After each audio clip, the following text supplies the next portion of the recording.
जय हिंद विद्यार्थी मित्रांनो, विदर्भ आयएस अकॅडमीच्या या प्लॅटफॉर्मवर आपले सहर्ष स्वागत आहे। आज आपण काय पाहणार आहे तर महाराष्ट्र राज्याचा अंतरिम अर्थसंकल्प 2024 या वर्षासाठी हा जाहीर करण्यात आलेला आहे। तुम्हाला सर्वांना अवगत असल्याप्रमाणे येणाऱ्या काही महिन्यांमध्ये निवडणुका होत असल्यामुळे काय केलेलं आहे, पहिले एक अंतरिम अर्थसंकल्प मांडण्यात आलेला आहे। तो काय करतो, एक प्रकारे काही दिवसासाठी लागणार जो खर्च आहे तो खर्च यामधून मंजूर केला जातोय। नंतर त्यानंतर मेन बजेट येतच असते, त्यावेळेस आपण मुख्य बजेट पण पाहणारच आहे। ठीक आहे, तर तुम्हाला माहिती असेल की मराठी भाषा गौरव दिवस विष्णू वामन शिरवाडकर म्हणजेच कुसुमाग्रजांच्या जन्मदिवशी हा काय केला, एक प्रकारे अर्थसंकल्प जाहीर केलेला आहे। आपल्या महाराष्ट्र राज्याचे अर्थमंत्री अजितदादा पवार यांनी काय केलेलं आहे, हा बजेट जाहीर केलेला आहे। तर आपण काय करणार आहे, परीक्षेच्या दृष्टीने जे पॉईंट महत्त्वाचे आहेत त्या पॉईंटवर आपण या लेक्चरमध्ये प्रकाश टाकायचा प्रयत्न करणार आहे। आणि मेन पॉइंट ज्याच्यावर एक्झाम मध्ये वेळोवेळी विचारलं जाऊ शकतो, उदाहरणामध्ये बार्टी संस्थेच्या जागी आरटी नावाची एक संस्था आली आहे, जसं बार्टी संस्थेच्या प्रमाणेच एक आरटी नावाची संस्था आलेली आहे, हे एक्झामच्या दृष्टीने विचारलं जाऊ शकते। जसं महाज्योतीवर क्वेश्चन आला होता तसंच विचारलं जाऊ शकते। तसेच आपण काय करणार आहे, पॉईंट या ठिकाणी पाहणार आहे। उदाहरणामध्ये रुपया येतो कसा, ठीक आहे, त्यानंतर रुपया जातो कसा, हे सगळे पॉईंट काय करणार आहे आपण आपल्या लेक्चरमध्ये पाहणार आहे। सोबतच पर्यटनासाठी कशा प्रकारे तरतूद करण्यात आलेली आहे, दिव्यांगजनांसाठी कशा प्रकारे तरतूद करण्यात आलेली आहे, शेतकऱ्यांसाठी कशा प्रकारे तरतूद करण्यात आलेले आहे, हे सर्व पॉईंट काय करणार आहे आपल्या आजच्या सेशन मध्ये पाहणार आहे। ठीक आहे, त्यानंतर महाराष्ट्र राज्याला कोणत्या कोणत्या गोष्टीतून टॅक्स कोणत्या प्रमाणामध्ये भेटलेला आहे, हे सगळे पॉईंट आपण इथं पाहणार आहे। चला तर आपलं आजचं सेशन स्टार्ट करूया। तत्पूर्वी एक पॉईंट बघून घ्या की मंथली ग्रीन बुक विश्लेषण हा कोर्स एक विदर्भ आयएस अकॅडमी मार्फत लॉन्च केलेला आहे। त्यामध्ये तुम्हाला 2023 या संपूर्ण वर्षभराच्या मंथली ग्रीन बुकचं विश्लेषण भेटणार आहे, सोबत 2024 या वर्षाचे सुद्धा मंथली ग्रीन बुक विश्लेषण भेटणार आहे। अगोदरच यामध्ये 2023च्या 12 महिन्याचे सुद्धा व्हिडिओज त्या ठिकाणी आलेले आहेत। त्यानंतर जानेवारी आणि फेब्रुवारी ह्या 2 महिन्याचे सुद्धा त्या ठिकाणी व्हिडिओज आलेले आहेत। येत्या काळामध्ये प्रत्येक महिन्यानंतर त्या महिन्याचं ग्रीन बुक विश्लेषण त्या ठिकाणी अवेलेबल राहणार आहे। तर तुम्ही काय करू शकता, परीक्षेच्या दृष्टीने हा कोर्स परचेस करू शकता। ठीक आहे, चला आपण आपलं सेशन स्टार्ट करूया। सगळ्यात पहिला पॉईंट बघा, आपलं बजेट जे आहे महाराष्ट्र राज्याचं, ते बजेट कोणत्या गोष्टीवर फोकस करते। त्या फोकसमध्ये सुरुवातीला बघा युवकांसाठी, त्यानंतर महिलांसाठी, त्यानंतर गरीब व्यक्तींसाठी आणि अन्नदाता म्हणजेच शेतकऱ्यांसाठी, या 4 घटकांसाठी मुख्यतः कल्याणकारी योजना राबवल्या गेल्या जाणार आहेत या अर्थसंकल्पामधून असं आपणास दिसून येतं। ठीक आहे, कारण की हे 4 घटकच एक प्रकारे काय असतात, म्हणजेच राज्याच्या डेव्हलपमेंटचे म्हणजे विकासाचे काय असतात पैलू असतात। त्याच्यामुळे काय केलंय, ह्या 4 घटकावर जास्त भर दिलेला आपणास या बजेटमधून दिसून येतं। ठीक आहे, ते पुढे पाहणारच आहे की नेमकं यांसाठी कोणत्या योजना आलेल्या आहेत। त्यानंतर बघा मेन पॉइंट आहे, राज्याच्या अर्थव्यवस्थेचे आकारमान काय केले जाणार आहे, जवळपास $1 ट्रिलियन करण्यासाठी महाराष्ट्र आर्थिक सल्लागार परिषद, ठीक आहे, महाराष्ट्र आर्थिक सल्लागार परिषदेच्या दिशादर्शक अहवालानुसार ज्या प्रकारे महाराष्ट्र आर्थिक सल्लागार परिषदेने काही गोष्टी सांगितल्या होत्या, ज्यानुसार काय होणार आहे की महाराष्ट्र हे 1 ट्रिलियन अर्थव्यवस्थेचं राज्य होईल, त्या गोष्टीची अंमलबजावणी काय केली जाणार आहे, एक प्रकारे या बजेटमधून करण्याचा प्रयत्न केला जाणार आहे। त्यामुळे काय होईल, एक प्रकारे महाराष्ट्राची जी रोड आहे, महाराष्ट्राचे जी एक प्रकारे पथ आहे, कशाचा पथ आहे तर 1 ट्रिलियन अर्थव्यवस्थेकडे जाण्याचा तो पथ सुखकर होईल। ठीक आहे, त्यानंतर बघा पायाभूत सुविधांकरिता सुद्धा काय केले, मोठ्या प्रमाणात भांडवली गुंतवणूक केलेली आहे। ठीक आहे, त्यानंतर नागरिकांचे जीवनमान उंचावण्यासाठी लोक कल्याणकारी योजनाची अंमलबजावणी करण्याची पण तरतूद या बजेटमध्ये केलेली आपल्याला दिसून येते। मुख्यतः म्हणू शकतो या बजेटचा गाभा काय आहे तर युवक, महिला, गरीब आणि अन्नदाता, त्यानंतर 1 ट्रिलियन अर्थव्यवस्था आणि सोबतच पायाभूत सुविधा आणि लोकांचं जीवनमानाचा दर्जा उंचावणे, ह्या गोष्टीवर भर याच्यामध्ये देण्यात आलेला आहे। ठीक आहे, तर आपण काय करू, थोडक्यामध्ये सार बघून घेऊया। बघा आता अर्थसंकल्पामध्ये आपल्या 2024-25च्या अर्थसंकल्पामध्ये एकूण खर्चासाठी 6,522 कोटीची काय केली तरतूद करण्यात आलेली आहे। 6,522 कोटींची तरतूद करण्यात आलेली आहे या बजेटमध्ये। ठीक आहे, त्यानंतर बघा सन 2024-25च्या अर्थसंकल्पामध्ये महसूल जमा किती राहणार आहे तर 4,98,000 महसूल जमा किती राहणार आहे, 4,98,000। ठीक आहे, म्हणजे सोबतच 4,98,758 कोटी रुपये। त्यानंतर महसुली खर्च जास्त असणार आहे, बघा महसूल जमेपेक्षा महसुली खर्च जास्त असणार आहे, तो किती असणार आहे 5,08,492 कोटी। ठीक आहे, 5,08,492 कोटी रुपये महसुली खर्च राहणार आहे. म्हणजेच महसूल जमेपेक्षा महसुली खर्च असणार आहे, जास्त असणार आहे. ठीक आहे, म्हणजेच महसूल तूट जवळपास किती आहे?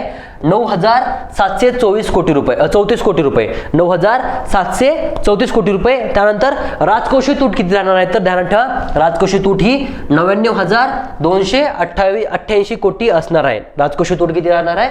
99,288 कोटी रुपये इतकी राजकोषीय तूट राहणार आहे, तुम्हाला थोडक्यामध्ये दिसून येते. त्यानंतर बघा,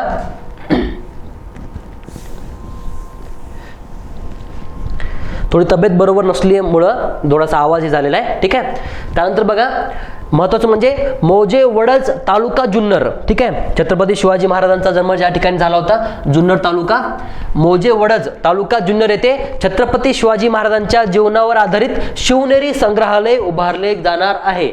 ध्यानात ठेवा की छत्रपती शिवाजी महाराजांच्या जीवनावर आधारित शिवनेरी संग्रहालय जुन्नर तालुक्यामध्ये मौजे वडज येथे काय केले जाणार आहे? तर उभारले जाणार आहे. तुम्हाला ध्यानात ठेवायचं आहे. ठीक आहे, त्यानंतर पुढचा पॉईंट बघा, हे पॉईंट विचारला जाऊ शकते बरं का. त्यानंतर बघा, महत्वाचं म्हणजे सिंचन प्रकल्प, जे शेतकऱ्यासाठी महत्वाची गोष्ट कोणती असते? तर सिंचन. तर सिंचन प्रकल्पासंबंधी पण या ठिकाणी तरतूद केलेली गेलेली आहे. ठीक आहे, तर बघा, 9 सिंचन प्रकल्पाची कामे पूर्ण करून जवळपास 2,34,000 हेक्टर सिंचन क्षमता स्थापित करणार आहेत म्हणे. ठीक आहे, तर 2,34,000 हेक्टर सिंचन क्षमता स्थापित करणार. बळीराजा जल संजीवनी योजनेत 46 प्रकल्प पूर्ण झाले असून मार्च 2025 पर्यंत आणखी 16 प्रकल्प पूर्ण होणार आहेत. ठीक आहे, कोणत्या योजनेमध्ये? बळीराजा जल संजीवनी योजनेमध्ये ध्यानात ठेवा की 46 प्रकल्प पूर्ण झाले आहेत आणि 2025 पर्यंत आणखी जवळपास 16 प्रकल्प पूर्ण होणार आहेत असं म्हणलं जाणार आहे. ठीक आहे, त्यानंतर याच्यामध्ये काय होणार? एक प्रकार की जे शेतकऱ्यांची समस्या आहे, कशाची? सिंचनाची समस्या, ती या प्रकल्पांमधून काय होणार आहे? एक प्रकारे खूप मोठ्या प्रमाणामध्ये सॉल्व्ह होणार आपल्याला असं दिसून येते. ठीक आहे, त्यानंतर बघा, महत्वाची गोष्ट असेल की शेतकऱ्यांना दिवसा वीज पुरवठा. ठीक आहे, दिवसा वीज पुरवठा मुख्यमंत्री सौर कृषी वाहिनी योजना 2.0. ठीक आहे, शेतकऱ्यांना दिवसा वीज पुरवठा करणं गरजेचं असते, कारण की तुम्हाला माहिती असेल की रात्री एकदम थंडी खूप मोठ्या प्रमाणात असते. त्यानंतर म्हणू शकतो आपण थंडी आहे, सोबतच त्या ठिकाणी जे आपण साप वगैरे म्हणू शकतो, साप वगैरे यांची पण भीती असते. ठीक आहे, प्राण्यांची भीती असते, प्राणी वगैरेची. ठीक आहे, यामुळे काय होतं की शेतकऱ्यांना रात्री वीज पुरवठा करण्याऐवजी दिवसा वीज पुरवठा जर केला तर एक प्रकारे शेतकऱ्यांचं जीवन काय होईल? सुखकर होणार आहे. ठीक आहे, आणि जर फक्त रात्रीच वीज पुरवठा जर असेल ना तर काय होणार आहे की खूप मोठ्या प्रमाणामध्ये ज्या डीपी म्हणू शकतो आपण, कायच्या लाईटीच्या डीपी ज्या असतात त्या डीपींवर काय होणार? खूप मोठ्या प्रमाणामध्ये काय होणार? दबाव येणार किंवा दाब येणार, ताण येणार. त्यामुळे काय होऊ शकते? एक प्रकारे त्या ठिकाणी वीज पुरवठा खंडित होण्याचे प्रमाण वाढू शकतात.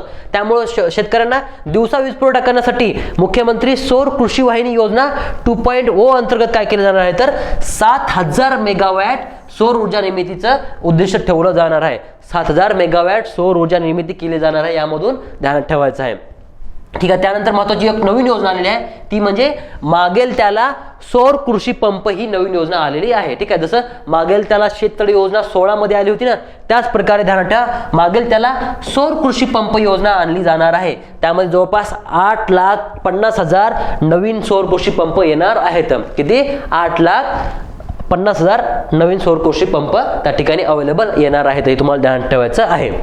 त्यानंतर ध्यानात ठेवा, राज्यामध्ये सर्व उपसा सिंचन योजनांचे येणाऱ्या 2 वर्षामध्ये सौर ऊर्जीकरण केलं जाणार आहे, हे सुद्धा तुम्हाला ध्यानात ठेवायचं आहे. ठीक आहे, हे काही महत्वाचे पॉईंट होते. नवीन योजना तुम्हाला एक भेटलेली आहे, ती एक्झाम मध्ये विचारली जाऊ शकते. तिचं नाव आहे मागेल त्याला सौर कृषी पंप योजना. ठीक आहे, त्यानंतर हा सगळ्यात महत्त्वाचा पॉईंट आहे. आतापर्यंत आपण भरपूर घरकुल योजना पाहिल्या, परंतु या योजना खूप महत्त्वाच्या. त्यामध्ये दिव्यांग व्यक्तींना स्वतःच्या हक्काचं घर भेटण्यासाठी एक नवीन घरकुल योजना आणलेली आहे. ठीक आहे, मागे एक योजना पाहिली, आता आपण सौर कृषी पंप आली, आता ही एक योजना ध्यानात ठेवा, नवीन घरकुल योजना कोणासाठी? दिव्यांग व्यक्तींसाठी. ठीक आहे, त्यामुळे जवळपास 34,400 लाभार्थ्यांना घरकुल योजनेचा लाभ दिला जाणार आहे, हे तुम्हाला ध्यानात ठेवायचं आहे. हे आकडा ध्यानात ठेवा, 34,400. ठीक आहे, पुढचा पॉईंट बघा. आता मेन आहे रोजगार निर्मितीवर भर देण्यात आलेला आहे. आपल्याला दिसून येतं की या बजेटमध्ये काही गोष्टीमधून तुम्हाला रोजगार निर्मितीवर भर दिला दिसून येतो. उदाहरणामध्ये बघा 18 लघु वस्त्रोद्योग संकुले 18 लघु वस्त्रोद्योग संकुले स्थापन करून सुमारे 36,000 रोजगार निर्मिती केली जाणार आहे. ठीक आहे, हे तुम्हाला ध्यान ठेवायचं. जसं PM मित्र पार्क तुम्ही ऐकलं असेल नाव. ठीक आहे, PM मित्र पार्क योजना आली होती.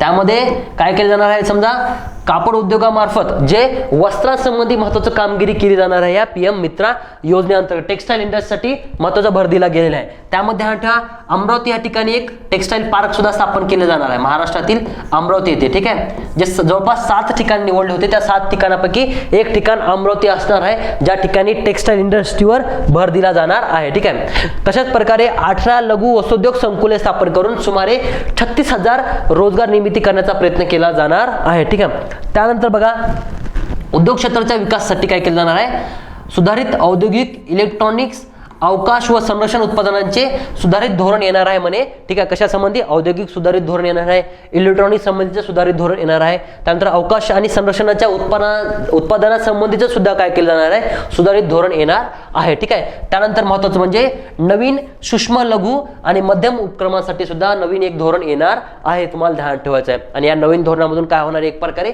ह्या क्षेत्रांचा खूप मोठ्या प्रमाणामध्ये विकास होणार आहे आणि त्या विकासामुळे काय होईल, एक प्रकारे महाराष्ट्राची अर्थव्यवस्था 1 ट्रिलियन कडे नेण्यासाठी खूप मोठ्या प्रमाणामध्ये त्याला मदत होणार आहे. सोबतच यामधून खूप मोठ्या लेवलला रोजगार निर्मिती सुद्धा होईल. ठीक आहे, त्यानंतर बघा एकात्मिक व शाश्वत वस्त्रोद्योग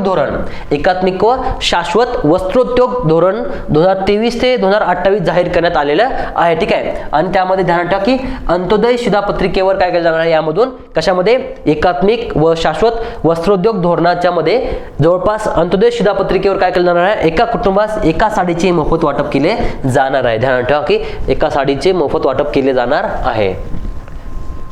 त्यानंतर पुढचा पॉईंट बघा, आताच पाहिले आपण शेतकऱ्यांसाठी मागेल त्याला सौर कृषी पंप ही नवीन योजना आलेली आहे. ठीक आहे, त्यानंतर पुढचा पॉईंट बघा, हे सुद्धा आताच पाहिलं आपण पॉईंट. पुढचा बघा हा की राज्यातील अंगणवाडी सेविका व मदतनीसांची रिक्त पदे भरण्याची कारवाई सुद्धा सुरू केली जाणार आहे. ठीक आहे, अंगणवाडी सेविका आणि जे मदतनीस आहेत त्यांची रिक्त पदे खूप मोठ्या प्रमाणामध्ये आपल्याला दिसून येतात. त्यामुळे एक प्रकारे बालकांच्या आरोग्यावर खूप काय म्हणू शकतो फरक पडेल. ठीक आहे, कारण की अंगणवाडी सेविका असणं खूप गरजेचं असणार आहे. ठीक आहे, तर त्यांच्या पदांची भरती सुद्धा करण्याचे प्रयत्न केले जाणार आहेत. ठीक आहे, त्यानंतर कुपोषणाच्या समस्येवर मात करण्यासाठी नागरी बाल विकास केंद्र सुरू केले जाणार आहे. आणि हे तुम्हाला ध्यानात ठेवा की इंटरव्ह्यूच्या दृष्टीने सुद्धा हा पॉईंट विचारला जाऊ शकतोय की कुपोषणाच्या समस्येवर मात करण्यासाठी काय केलं जाणार आहे, नागरी बाल विकास केंद्र स्थापन केले जाणार आहेत. नागरी बाल विकास केंद्र स्थापन केले जाणार आहेत. त्यानंतर बघा 10 शहरांमधील 5,000 महिलांना पिंक रिक्षा 10 शहरातील 5,000 महिलांना पिंक रिक्षा अवेलेबल करून दिला जाणार आहे. तुम्हाला पिंक रेल्वे स्टेशनचा कन्सेप्ट माहित असायला पाहिजे. ठीक आहे, आतापर्यंत महाराष्ट्रामध्ये 3 पिंक स्टेशन आहेत, पिंक रेल्वे स्टेशन आहेत. पिंक म्हणजे महिलांसाठी मुख्यतः यामध्ये भर दिला जातोय. ठीक आहे, पिंक रेल्वे स्टेशन, जसं पिंक रिक्षा आला त्याप्रमाणेच पिंक रेल्वे स्टेशन सुद्धा आपल्याला दिसून येतात. ठीक आहे, आता त्याच्यामध्ये बघा माटुंगा जे रेल्वे स्टेशन होतं मुंबईतलं ते पहिलं पिंक स्टेशन आहे. ठीक आहे, त्यानंतर अजनी नागपूर हे 2 नंबरचं आहे. त्यानंतर नवी अमरावती जी आहे, नया अमरावती किंवा नवी अमरावती रेल्वे स्टेशन सुद्धा हे 3रं पिंक स्टेशन आहे. त्याप्रमाणेच महिलांना पिंक रिक्षा दिले जाणार आहेत, हे तुम्हाला ध्यानात ठेवायचं आहे. त्यानंतर बघा कार्यक्रम खर्चासाठी महिला व बालविकास विभागास जवळपास 3,107 कोटी रुपये दिले जाणार आहेत. ते महत्त्वाचं पॉईंट नाही आपल्यास. ठीक आहे, त्यानंतर पुढचा पॉईंट महत्त्वाचा आहे तो बघा, वाशिम, जालना, हिंगोली, अमरावती, भंडारा, गडचिरोली, नंतर वर्धा, बुलढाणा, पालघर, नाशिक तसेच ठाणे या जिल्ह्यामधील ठाणे जिल्ह्यातील अंबरनाथ येथे जवळपास प्रत्येकी 100 विद्यार्थी प्रवेश क्षमतेचे नवीन शासकीय वैद्यकीय महाविद्यालय आणले जाणार आहे. ठीक आहे, आणि सोबतच संलग्नित 430 खाटांचे रुग्णालय सुद्धा ह्या जिल्ह्यामध्ये आपल्याला दिसून येणार आहे. ठीक आहे, हे तुम्हाला ध्यानात ठेवायचं आहे. त्यानंतर पुढचा पॉईंट बघूया आपण, ओव्हरलुक करून घेणं गरजेचं आहे, कारण की बजेटचे कोणते पॉईंट सुद्धा एक्झाममध्ये विचारले जाऊ शकतात. ठीक आहे, आता हा पॉईंट बघा, नागपूरमध्ये जे एम्स स्थापन केलं आहे, नागपूरमध्ये जे एम्स स्थापन केलं आहे त्या एम्सच्या धर्तीवर औंध पुणे इथे काय केलं जाणार आहे तर अखिल भारतीय आयुर्विज्ञान संस्था स्थापन केल्या जाणार आहेत. 2 दिवसापूर्वी काय केलं आहे नरेंद्र मोदीजी यांनी काय केलंय 5 एम्स काय केलेलं आहे म्हणून आपण एक प्रकारे उद्घाटन केलेलं आहे. तुम्हाला कमेंट बॉक्समध्ये त्या 5 एम्स मेन्शन करावायच्या आहेत आणि ह्या एम्स काय केलं जातं तुम्हाला मेन्समध्ये विचारल्या जातात. त्यांचं स्थळ म्हणजे त्यांचं ज्या ठिकाणी जिल्ह्यामध्ये कोणत्या जिल्ह्यामध्ये आहेत किंवा कोणत्या तालुक्यामध्ये आहेत हे विचारलं जातं आणि कोणत्या स्टेटमध्ये आहेत हे सुद्धा विचारलं जातं. त्याच्यामुळे तुम्हाला 5 एम्स ध्यानात ठेवायच्या आहेत. ठीक आहे, त्यानंतर बघा ऊसतोड कामगारांसाठी काय केलं जाणार आहे जवळपास अपघात विमा योजना आणि सर्व जिल्ह्यांमध्ये 15 खाटांचे अद्ययावत डे केअर केमोथेरपी सेंटर सुद्धा आणले जाणार आहे. ठीक आहे, हे तुम्हाला ध्यानात ठेवायचं. ऊसतोड कामगारांकरिता सुद्धा तरतूद करण्यात आलेली आहे.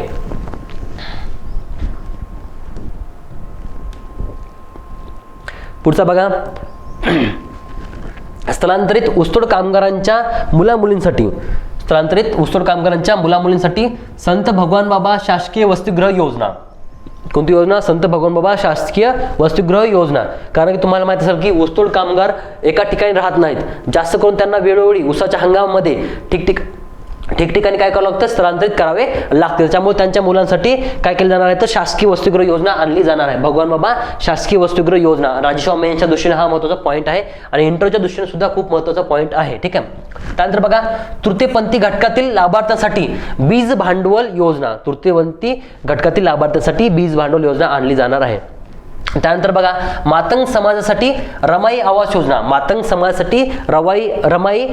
योजना सुद्धा आणली जाणार आहे. ठीक आहे, त्यानंतर आपण पुढे पॉईंट 1 पाहणार आहे की ज्यामध्ये मातंग समाजासाठी बार्टीच्या धर्तीवरच काय केलं जाणार आहे तर आरटीची स्थापना केली जाणार आहे. अण्णाभाऊ साठे समथिंग आपण पुढे बघणार आहे. ठीक आहे, तर बघा त्यानंतर जसं राज्यसेवा प्रिलिम्सला मागे क्वेश्चन आला होता अशा व्यक्तीवर, ठीक आहे, आर्थिक विकास महामंडळ स्थापन केले होते 3 व्यक्तीच्या आधारे क्वेश्चन आला होता. तरच हे तुम्हाला ध्यानात ठेवायचे कारण की हे सुद्धा एक्झाममध्ये विचारलं जाऊ शकते. बघा संत रोहिदास चर्मोद्योग व चर्मकार विकास महामंडळामार्फत देवनार येथे काय केलं जाणार आहे तर लेदर पार्क. ठीक आहे, नंतर कोल्हापूर येथे चर्मोद्योग प्रशिक्षण केंद्र, प्रत्येक महसूल विभागात उत्कृष्टता केंद्राची स्थापना. ठीक आहे, आणि गवंडी येथे बृहन्मुंबई महानगरपालिकेमार्फत चर्मोद्योग प्रशिक्षण केंद्राची सुद्धा स्थापना केली जाणार आहे. तुम्हाला ध्यानात ठेवायचं. ठीक आहे, स्थलांतरित ऊसतोड कामगारासाठी काय आहे तर भगवान बाबा शासकीय वसतिगृह योजना हे तुम्हाला ध्यानात ठेवायचं आहे बरं का. हे एक्झामच्या दृष्टीने खूप महत्त्वाचा पॉईंट आहे. पुढचा पॉईंट बघा, आता मग सांगितल्याप्रमाणे मातंग समाजासाठी अण्णाभाऊ साठे संशोधन व प्रशिक्षण संस्था. ठीक आहे, अण्णाभाऊ साठे संशोधन व प्रशिक्षण संस्था आरटी. ठीक आहे, बार्टी जी होती बार्टीच्या ह्याच्यावर काय एक प्रकारे आरटीची स्थापना करण्यात आलेली आहे. ठीक आहे, त्यानंतर बघा 12 बलुतेदार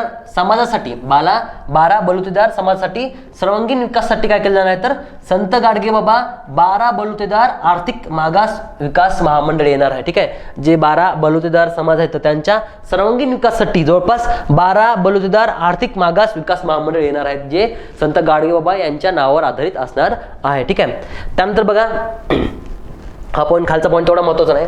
पुढचा पॉईंट पाहू आपण आता.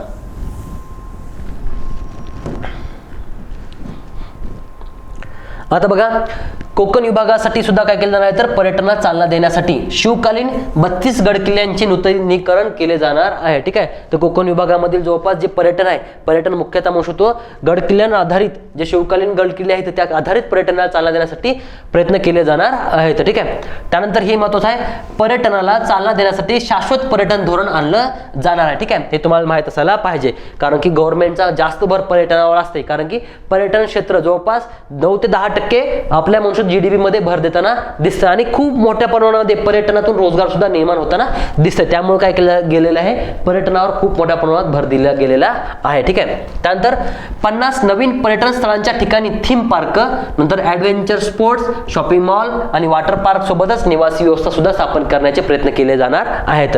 Theme park, adventure sports, shopping mall, water park आणि निवास व्यवस्था. ऍडव्हेंचर स्पोर्ट्स मध्ये म्हणू शकतो आपण ड्राफ्टिंग सारखे म्हणू शकतो, ट्रेकिंग सारखे. ठीक आहे, हे तुम्हाला ध्यानात ठेवायचे आहेत. त्यानंतर काही शिवसागर, कोयना, जिल्हा सातारा गोसीखुर्द जलाशय, जिल्हा भंडारा तसेच वाघूर जलाशय, जिल्हा जळगाव मधील या ठिकाणी नाविन्यपूर्ण जल पर्यटन सुद्धा स्थापन केले जाणार आहेत. हे तेवढा महत्त्वाचं नाही पॉईंट म्हणा. ठिकठिकाणी जल पर्यटन थीम पार्क वगैरे स्थापन केल्या जाणार आहेत. नंतर हे हक्काचं घरकुल आपण पाहिली योजना दिव्यांग व्यक्तीसाठी जवळपास 34,400 लाभार्थ्यांना घरकुल योजनेचा लाभ दिला जाणार आहे. ठीक आहे. त्यानंतर बघा श्रीराम प्राण प्रतिष्ठा सोहळा आणि छत्रपती शिवाजी महाराज जयंती निमित्त ही आता काय केलं जाणार आहे तर गव्हर्नमेंट मार्फत आनंदाचा शिधा वाटप केला जाणार आहे. आनंदाचा शिधा तुम्हाला माहिती असेल की विविध पदार्थ एका पॅकेटमध्ये पॅक करून तुम्हाला दिले जातात. ठीक आहे, ते आहे.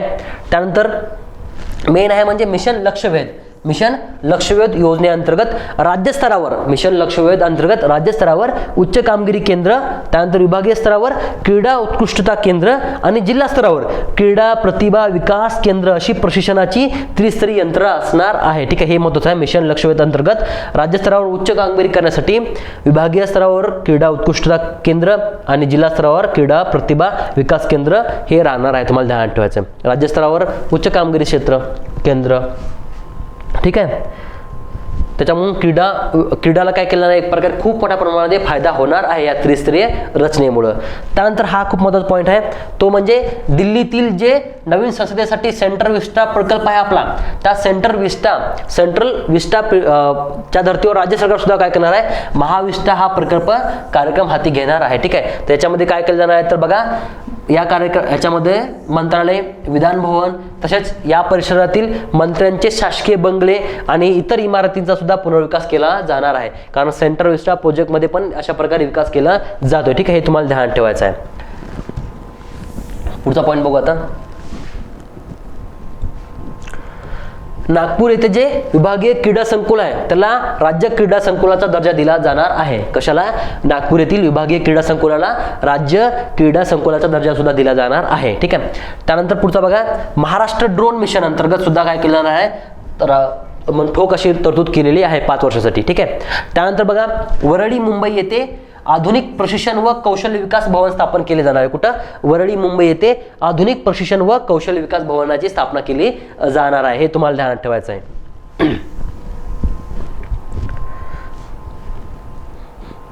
आता धाराशिव जिल्ह्यामध्ये काय केलं जाणार आहे तर संत गोरोबा काका महाराज यांच्या स्मारकासाठी शासकीय निधी दिला जाणार आहे. तर विविध स्मारकाविषयी आपण थोडक्यात माहिती घेणार आहे. त्यानंतर प्रतापगडाच्या पायथ्याशी वीर जीवा महाला संबंधीचा स्मारक बांधलं जाणार आहे. ठीक आहे. त्यानंतर संगमवाडी पुणे येथे वस्ताद लहुजी साळवे यांचे सुद्धा स्मारक बांधले जाणार आहे. ठीक आहे. त्यानंतर अंमळनेर साने गुरुजींची कर्मभूमी, त्या ठिकाणी साने गुरुजींचं स्मारक सुद्धा बांधलं जाणार आहे. ठीक आहे. त्यानंतर हुतात्मा श्री शिवराम हरी राजगुरू यांचं जे जन्मस्थळ आहे त्या जन्मस्थळासाठी सुद्धा काय केलं जाणार आहे विकास आराखडा नेमला जाणार आहे.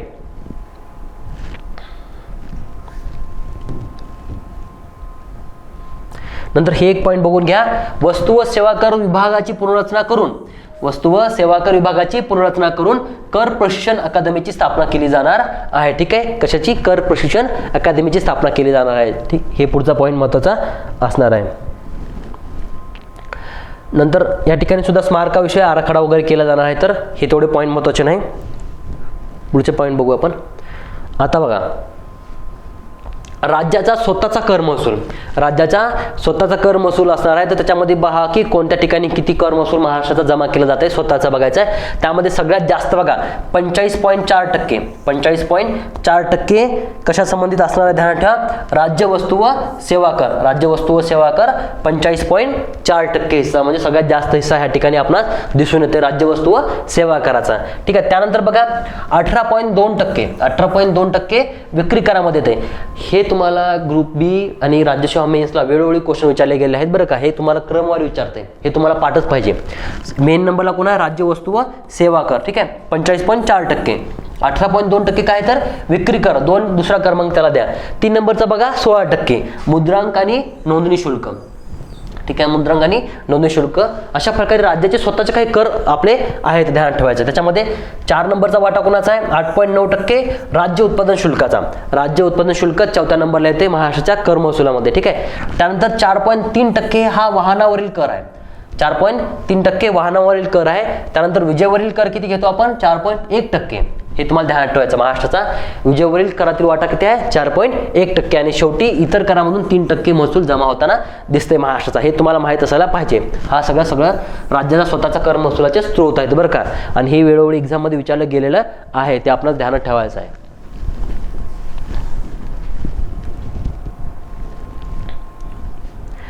आता थोडक्यात 2 पॉईंट आपण बघून घेऊया. त्याच्यामध्ये रुपया जातो कुठे आणि रुपया येतो कुठून. ठीक आहे, पहिले रुपया येतो कुठून हा पॉईंट बघूया.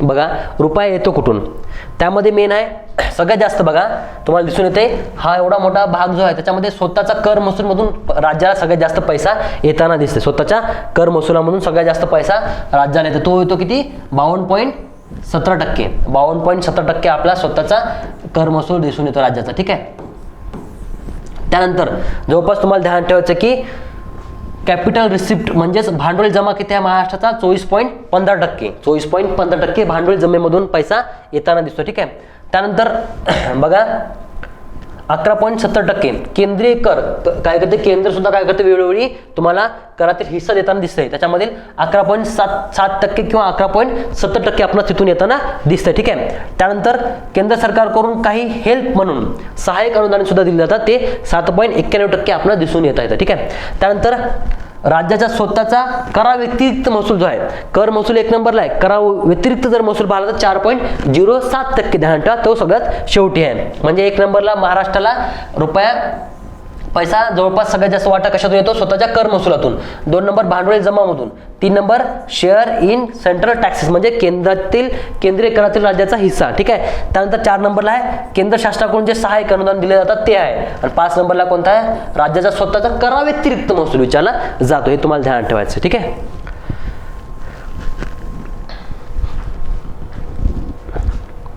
आता रुपया जातो कुठे?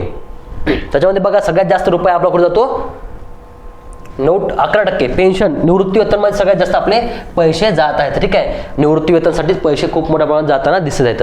त्यामुळे गव्हर्नमेंट निवृत्ती वेतनासंबंधी जी जुनी पेन्शन योजना लागू करण्यासाठी थोडंसं मागं पुढं करताना दिसत आहे. ठीक आहे, त्यानंतर बघा 1 नंबरचा पहिले बघा 1 नंबरचा पॉईंट आहे महसुली खर्चाच्या योजनेमध्ये आपल्या सगळ्यात जास्त वाटा जातोय, तो म्हणजे जवळपास 25%. महसुली खर्चाच्या वाटामध्ये जवळपास 25% जाताना दिसतंय. ठीक आहे, त्यानंतर बघा इथं काहीतरी थोडंसं मिस्टेक झाले.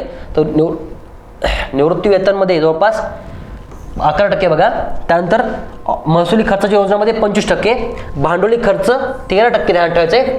नंतर जे सॅलरीज वगैरे आहेत त्याच्यामध्ये 24% तुम्हाला ध्यान ठेवायचं आहे. आणि बघा नुकसान भरपाई ह्यामध्ये स्थानिक स्वराज्य संस्थांना वस्तू व सेवा करांमुळे द्यावयाची नुकसान भरपाई जवळपास 4% तुम्हाला ध्यानात ठेवायची आहे. त्यानंतर सबसिडीज वगैरे मध्ये 5% जाते, हे तुम्हाला ध्यानात ठेवायचं आहे. ठीक आहे, त्यानंतर बघा 9% ही मूळ कर्जाची परतफेडमध्ये जाताना दिसतात. आणि शेवटी व्याज प्रदानीमध्ये ध्यान ठेवा 9% जाताना दिसतंय. ठीक आहे, हा जो चार्ट आहे तो आपण गव्हर्नमेंटच्या साईटवरून घेतलेला आहे. त्यामध्ये बघा आपण पाहिलं 1 नंबरला काय आहे तर महसुली खर्चाच्या योजना 25%. त्यानंतर 13% मध्ये काय 13% पेक्षा सॅलरीजमध्ये आपण 24% जात आहे. ठीक आहे, हे ध्यान ठेवा. त्यानंतर 3 नंबरला आहे भांडवली खर्च. ठीक आहे, नंतर 4 नंबरला आपण निवृत्ती वेतन आपण म्हणू शकतो, निवृत्ती वेतन 4 नंबरला. 5 आणि 6 नंबरला मूळ खर्चाची परतफेड आणि व्याज प्रदाने. आणि 6 नंबरला अर्थसहाय्य. आणि 7 नंबरला शेवटी आपण म्हणू शकतो स्थानिक स्वराज्य संस्थांना वस्तू व सेवा करांमुळे द्यावयाची नुकसान भरपाई. आणि ह्याच्यावरून आपल्याला थोडक्यात दिसून येतं की सगळ्यात जास्त पैसा आपला वेतन आणि निवृत्ती वेतनमध्ये निघून चाललाय. ठीक आहे, हे तुम्हाला ध्यान ठेवायचं आहे. अशा प्रकारे आपण बजेटचे मेन पॉईंट पाहिले जे एक्झामच्या दृष्टीने विचारले जाऊ शकतात. ठीक आहे, अशा प्रकारे आपण सगळ्या गोष्टी पाहिलेल्या आहेत. चालतंय, मग भेटूया आपण नेक्स्ट सेशन पर्यंत. कारण की आजच्या जे बजेटचे की पॉईंट आहेत ते सगळे आपण की पॉईंट पाहिलेले आहेत. आणि हे पॉईंट तुम्हाला खूप महत्त्वाचे म्हणजे हायलाईट करून काय करायचे तर पाहावायचे आहेत. आणि हे एक्झाम दृष्टीने खूप महत्त्वाचं असणार आहे. ठीक आहे, आणि हीच एक प्रकारे काय केलं आहे, ही जी PDF आहे ही PDF तुम्हाला वाटलं तुम्ही चॅनलवर सुद्धा टाकून द्यायला सांगेल, तुम्ही तिथून घ्यायची आहे. आणि जी गव्हर्नमेंटची की पॉईंटची PDF आहे ती ऑलरेडी अकॅडमीच्या चॅनलवर अपलोड करण्यात आलेली आहे. तर ठीक आहे, भेटूया आपण नेक्स्ट सेशन पर्यंत. तोपर्यंत जय हिंद, जय महाराष्ट्र.